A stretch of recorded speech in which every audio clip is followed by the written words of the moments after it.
Saya kanser stage 4. Saya makan B International Chirito,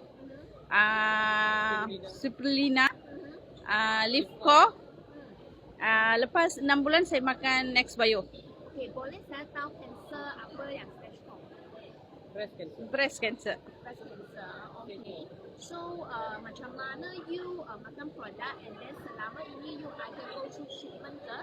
Ya, saya memang ada. Sebelum saya start kemo, saya sudah makan dah dekat-dekat 6 kotak dalam 1 bulan. Saya makan pagi 6, petang 6, malam 6. Saya punya upline melalui, dia cakap makan macam ni. Okey, Shirito. Shirito. Pagi 6, petang 6 and then malam 6. Malam 6. Lifco pagi 1, malam 1. Alright.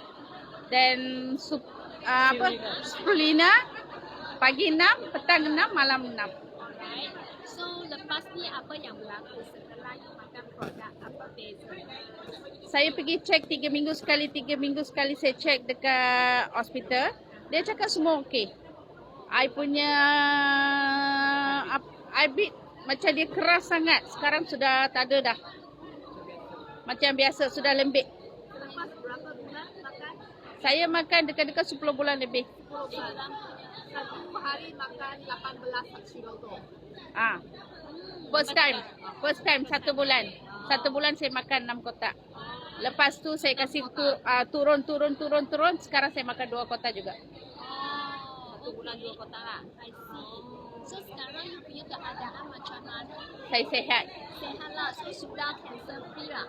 Belum chop lagi. Belum chop lah. 13 ini saya pergi, dia akan chop lah. I see. Tapi you rasa you punya stamina semua everything macam sudah sehat lah. Sudah sehat macam biasa. Saya boleh buat semua kerja rumah. Sebelum tu masa tu you punya keadaan macam mana? Macam time kemo saya memang tak boleh buat apa-apa kerja. Saya asing pengsan, baring macam tu. Tapi lepas saya makan Shirito banyak saya makan, saya sudah aktif. Saya boleh buat kerja.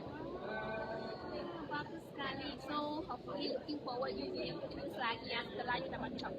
Okay, thank you. Okay, thank you.